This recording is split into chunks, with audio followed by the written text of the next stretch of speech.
Winter is now truly here in the UK. Over the next 12 weeks, I will be giving you one project per week that you can do in the comfort of your own home. This is the Winter Studio. Winter, for a great many macro photographers, is the downtime. The time where you don't pick up your camera, where you don't go out and you don't go exploring. But the creativeness doesn't have to stop there. There are many things we can photograph in the home that we can use to keep our minds occupied while we wait for the insects to come out. In this series that I'm calling the Winter Studio, we will explore different projects that you can do each week to keep your mind active and to keep exploring macro photography so that you don't put the camera down and you don't stop doing what you love to do. In this first episode, we're going to be exploring water drop photography. And the most important thing that I want to do with these projects is to keep the budget as low as possible. So I'm not buying any new gear, I'm just using the gear that I have available to me on a very low cost. What I'm about to show you is essentially the first part of my water droplet workshop that I host here in the studio. There's a link in the description if you want to check out my water droplet macro photography workshops that are available now. It would make a great Christmas present for someone you love.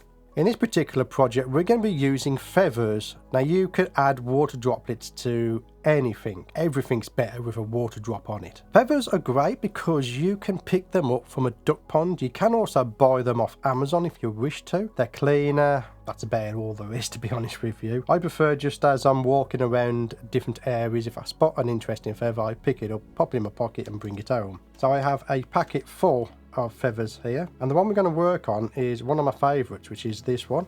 So I got this from a local duck pond. It's got some nice patterns on it. It looks like interesting. It's got a nice curve. It's got everything we need from a feather. I can put my feather to the side for one moment while we talk about the camera gear.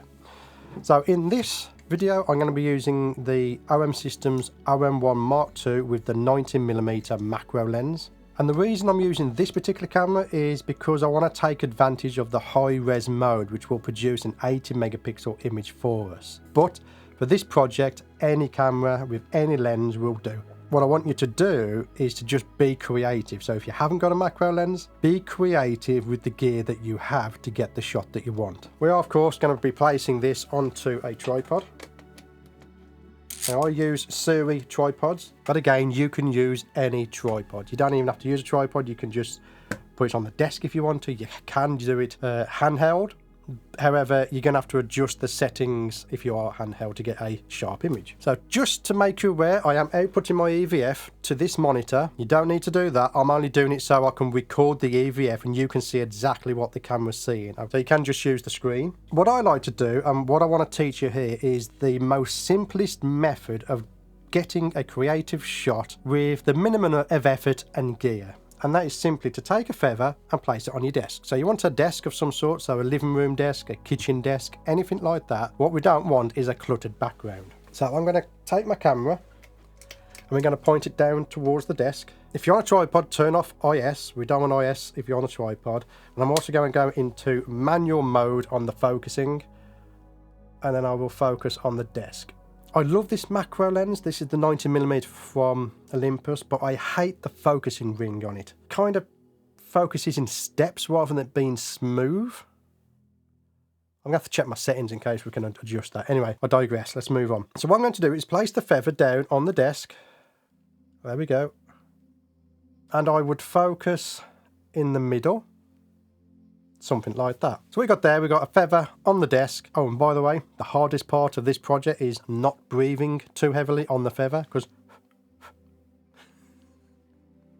so when you're talking like this, your feather's moving around. So many a times I've set up a nice scene, I've seen something through the viewfinder, and all of a sudden the puff of wind comes and the whole thing's gone. So we'll deal with some of that later on. I want to deal with the minimum amount of hardware as possible, and that is just simply a feather on a desk. And for this, I want to be closer though, because I want to get quite close. So I'm looking at something like that. You can see it's a feather, but you're not seeing the desk. So for that, I want to bring down my camera a little bit more, point at the desk, and just in case you're not aware, I have a nice rustic desk here. It works brilliantly for projects like this. If you've got a white desk or a black desk, you might need to adjust your shot, but for me this works quite well.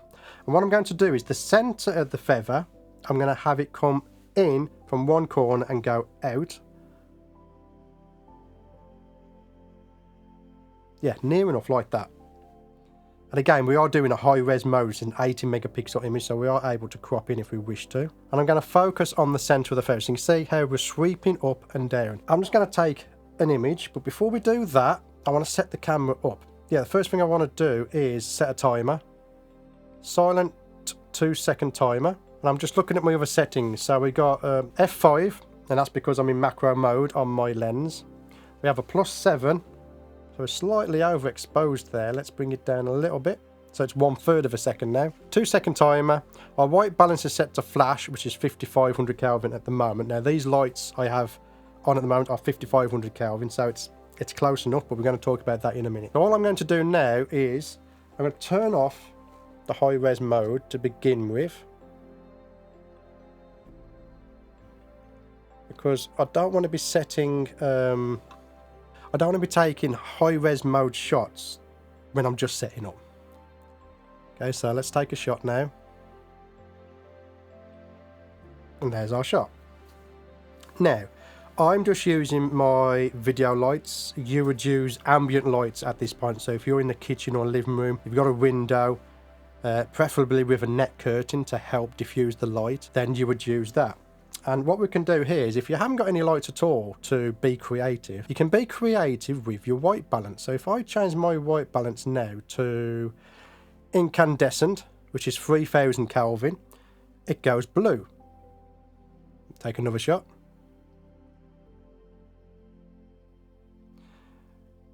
And if we go up, it gets warm. So shadow is 7500 Kelvin, so that's the opposite way, it goes orange.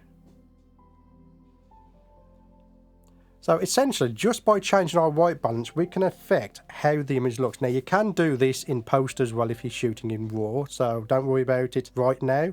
It's just an interesting way to be creative with your shots just by changing your white balance. Now I'm going to change this back to my custom white balance, which is set for my flash.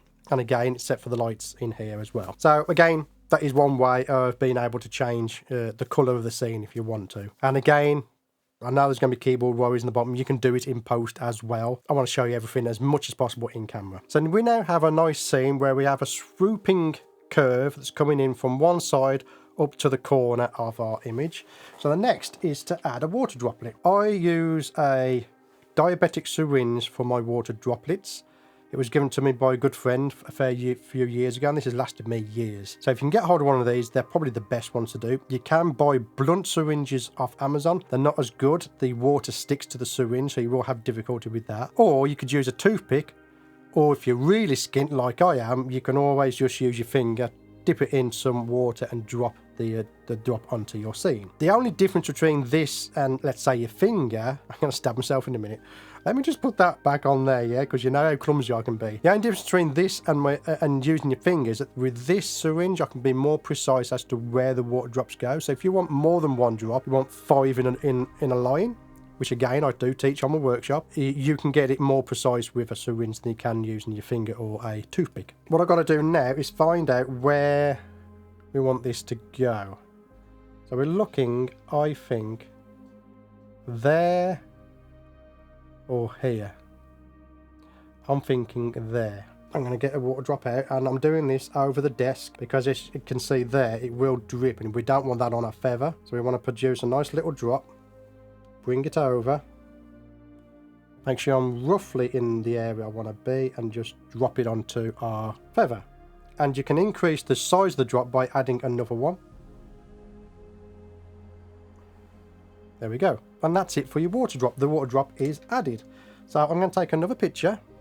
And before we do that, every time you take a picture, check your focus, because we are magnified that much. And I'm on a tripod, but I'm on floorboard, so that's moving slightly. The desk might be moving slightly. If I speak too loud, such as if I go, "This video is sponsored by Honey," if you understand that joke because you've been on the internet lately, let me know in the comments below by saying, "I understand that joke." Yeah, so if you do that, your feather might move. So always check your focus. And for me, I've mapped it to the bottom up here, Check out this video for how I've set up the camera if you want to know how I've set it up. I can go in here and we can check our critical focus.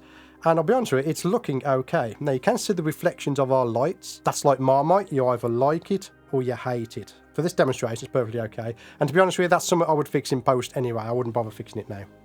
But let's just take a picture. I'm actually really liking that. I might have to crop it in slightly because I want the feather going out the corner and it's not quite there. And I've just breathed on it. You see? No, conveniently, I was about to move it anyway. There, that's where I want it. Okay, so now I've moved it. We got to check our focus again. And you can see there, it's out of focus. Now, if I just zoom out, look at the EVF, that looks like it's in focus. It's not. Okay, always check your focus between shots whenever possible. And now we've got to fight with this focusing. Can you see there? I mean, I am going to moan about this all the way for the video. This lens has something that's called, I think it's called focus by wire. Essentially, the focusing ring is not attached to the focusing elements. The focusing ring sends an electronic signal through the camera, and the camera goes back into the lens to move the motors. Older lenses like this lower lens, the focusing ring is attached directly to the focusing mechanism. So when you move the ring, it moves the focusing mechanism. So if you move it really slowly, it's going to move really slowly. This one does not. And I think it's not a flaw. I'm not going to say it's a flaw, but I don't like it. So if you can see here, it's going to be very hard for me to hit critical focus on this water droplet because of that focus by wire. That's the closest I can get it. It'll have to do. There we go. So now we've got a nice swooping curve that's coming in from the bottom right corner up to the top right corner, and we have a water drop in the middle. Find something at home, add a water drop to it, you're going to have fun. And again, this video isn't about water droplet photography. This is about you being creative during winter. So what I'm going to do now is I'm going to turn on my high-res mode. And I'm on a tripod. So what this is going to do is going to create a 80 megapixel high resolution image. So if you look here, we have 80 megapixel plus RAW. I definitely want the plus RAW. RAW processing, I want 14 bits. RAW images are recorded at 14 bits, allows for richer color gradients, but the file size will be larger. That's okay. I have big memory cards in here. And my rating time is 2 seconds. This rating time is the same as my rating time on my shutter. So let's take a high-res shot now. And what that's happening now is the camera is taking 4 shots where it moves your sensor very slightly to create an 80 megapixel image. And we have to use a timer because if you notice, can you see how the image is wobbling? That's just me pressing the button. So we have to have a 2-second timer to allow that stability to come in and stop. Now, of course, if you've got lights, we can add lights and bump up our shutter speed, and that's what we're going to do next. And we're going to go from basic up to more advanced setup. So the most simplest basic thing you can use is a torch. This is a £15 torch off Amazon. Links to everything I'm using are in the description, okay? So if you want to go check some of these out, you can do. What you can do here is I'm just going to put up my shutter speed so we get a correct exposure. But with a torch, we can affect our exposure. So as I come closer, we get overexposed. As I move away, I get underexposed. So once you've got a decent shutter speed you like, you can effectively expose your image depending on where you have the torch. And also take a look at the shadows. So as I move the torch around, we're getting different shadows. So what I want you to do is when you're at this stage in the project, take your torch, move it around and have a look at the back of your camera screen to see where do you like your torch to be. I'm liking something like this, low down, with a couple of shadows on there. We've got the shadow and the refraction effect in the drop. Can you see there? Now slightly overexposed. So for that, I'm going to keep the torch where it is, but bump up my shutter speed. And we'll take a picture. And of course, while it's taking all 4 images, we have to keep that torch still. Now, if you don't want to handhold one of these, what you can do is get yourself some sort of grip tripod for your torch. What I'm using here now is a platypod. So I can put my torch inside this platypod Turn it on and just leave it like that. I get to play around with the camera now. I ain't got to worry about my torch. Again, there are alternatives off Amazon. You can hold it, you can stick this on a tripod. But what you want to do is get yourself some mini super clamps, which is this what's on here. Again, I'm using Platypod. I am a Platypod Pro, but I will never tell you to go buy Platypod stuff if you can't afford it, okay? So don't worry about it. It's not going to stop you doing this project. From there, we want to move on and be a little more creative. What you can do is you can buy some of these. These are lighter torches. I don't know if you can get them anymore, but essentially it's the same as the torch just there. It's a warmer colour. So you can see there, it's warmer. And we can attach these directly to photography accessories. So if you've got a tripod or anything like that, it will attach to there. They've got magnets on there as well. There we go. And I'm just going to take another picture there. You see that? I'm not having to hold anything because we have it attached to the Platypod gear.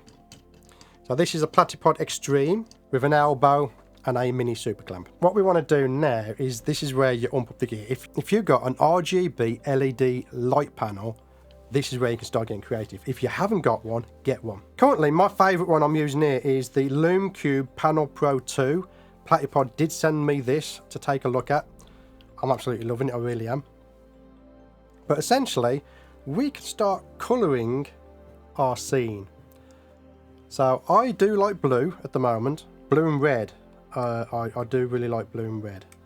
I need another one of these. I need to buy another one of these. They're currently on sale as well, so I might get one. But what I'm going to do here now is I'm simply going to place the panel against the lens and it's shining. We're going to take another picture, and I'm also going to check my my focusing, just to double check. It's close enough. Okay, now we got that. So what we want to do now is we can add in our torch, if it wants to work. There we go. It's on the way out, but to be fair, it is about 10 years old. So what I want to do now is concentrate some light directly onto the water droplet.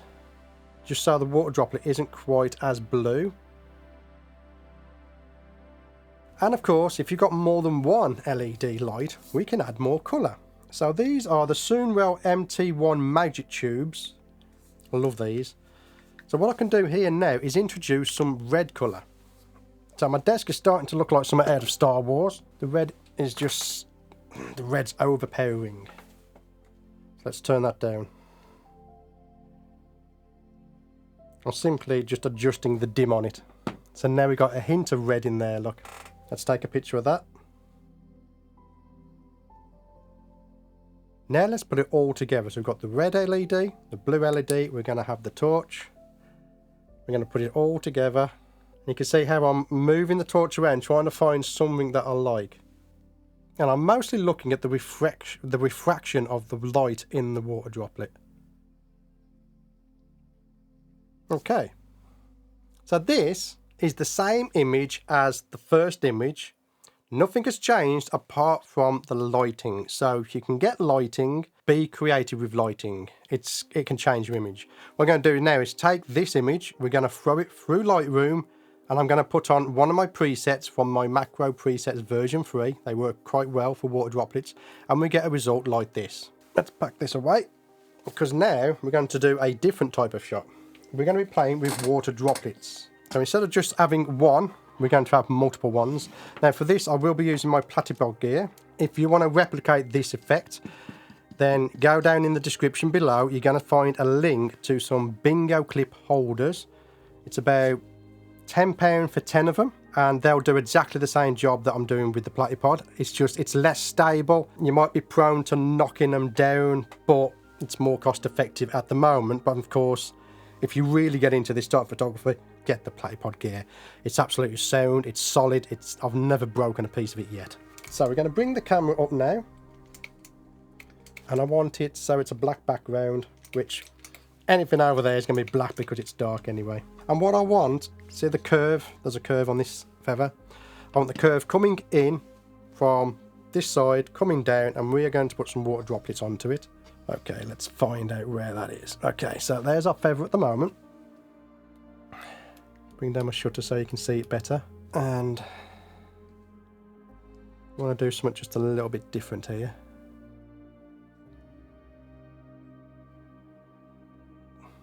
maybe like that. You can see what I'm trying to do, can't you?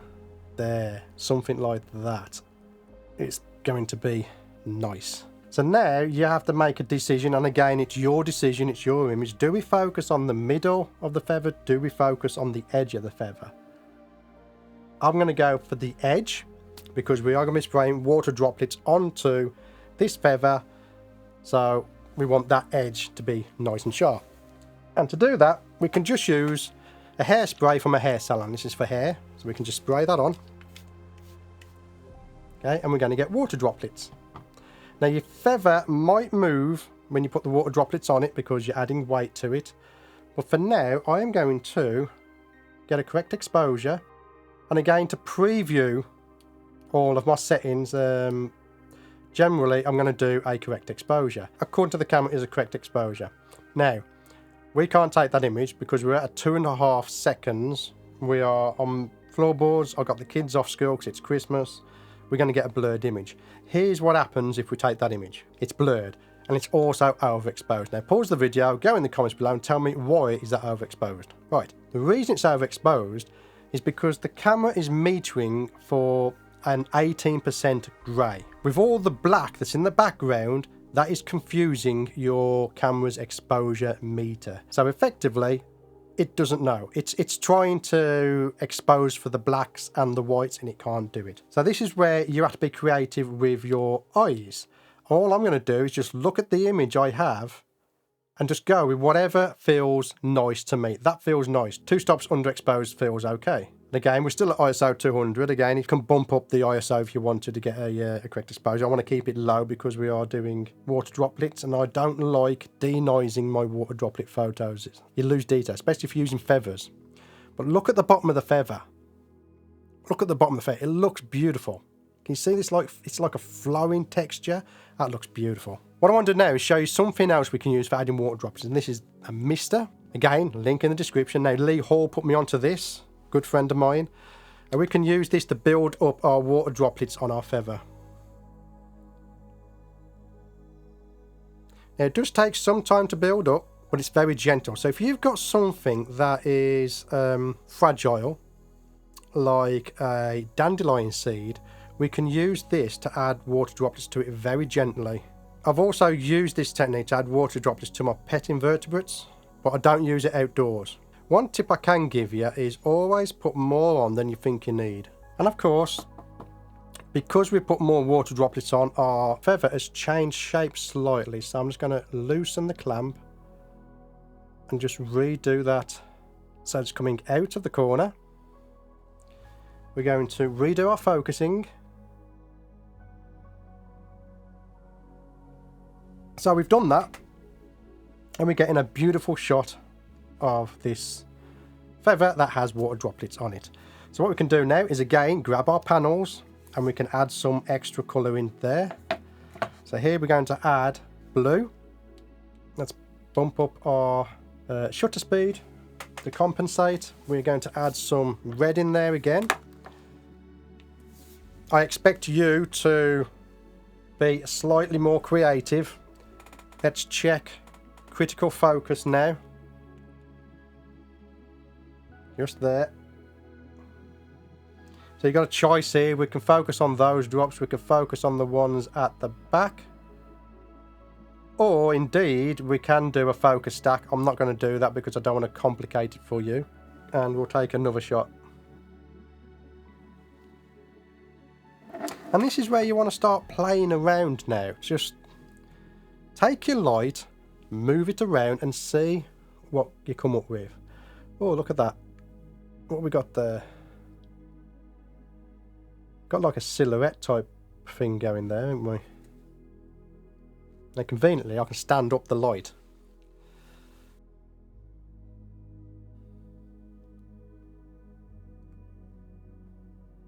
Right, let me turn up the brightness on here because the blue's overwhelming the red. See if we get anything by doing this. We're getting something, look. And why not? And if not, why not? Man, look at me, man. I look like something out of Star Wars. Let's bring the shutter speed up. When it flashes like this, it's overexposed or it's underexposed, depending on which side of the exposure meter is on, and the camera can't physically show you what it looks like. So let me bring it up. So now we're starting to get the correct look. And can you see these lines that are moving up the screen? That is a flicker from the LED lights. So what we're going to do here is come into our camera. I'm going to come into the menu. And in one of these menus, we've got anti-flicker. There, flicker scan. Turn that on. And that should remove those lights. We have got some in the background. Those little white dots were the LEDs. So by simply moving the light away from the feather, I can remove those little white dots. And again, I'm just eyeballing this to something I like. So I'm not looking at the settings. I'm looking at the image on the screen and I go, that's quite nice, let's take a picture. I might play with that a little bit more later on in the future when it comes to backlighting water droplets on feathers. Again, we can also come in here, we can also come in and light it with our torch if we wish to. And what I want you to do is pay attention to the specular highlights on the water droplets. That's like the glittering effect and the bokeh. So you can see there we're getting different effects depending on where we put our torch. If I put it back here, you're not getting much at all, whereas up here, we are. Let's take another picture. You can get all kinds of different effects just by changing your lighting and the object. So if you're following along this project, then do change the feather, change it to something else. You can use dandelion seeds if you've collected some in the summer, which I always do. Another good one you can use is kitchen utensils. Try that, because at the end of the day, if something doesn't work, it doesn't matter. But the key factor here is water droplets, because everything looks great with water droplets, and your lighting, because with an RGB panel like this Lume Cube panel, with something like this, you're able to change the lighting up and create a whole other feel on your image that you just haven't moved the subject. Take an item, it can be anything, it doesn't have to be feathers, it can be anything, add water droplets to it and start photographing. Here are some more images that I created using this exact setup. And these images have been edited using my macro presets. Link in the description if you want to get yourself a copy of my presets. Well, that's it from this winter project. I want to thank you for getting to the end of this video. Let me know in the comments below what you thought of this project. And for those of you that do celebrate Christmas, Merry Christmas. I'll see you on next week's project. Thank you for sticking to the end of this video. If you enjoyed it, then please subscribe and click the like button. It really does help out the channel. I want to thank my Patreon supporters for their continued support in supporting me and this channel. If you're interested in joining Patreon, then check in the description below this video for a link to Patreon. If you want to continue watching my macro journey, then click one of the videos in front of you now.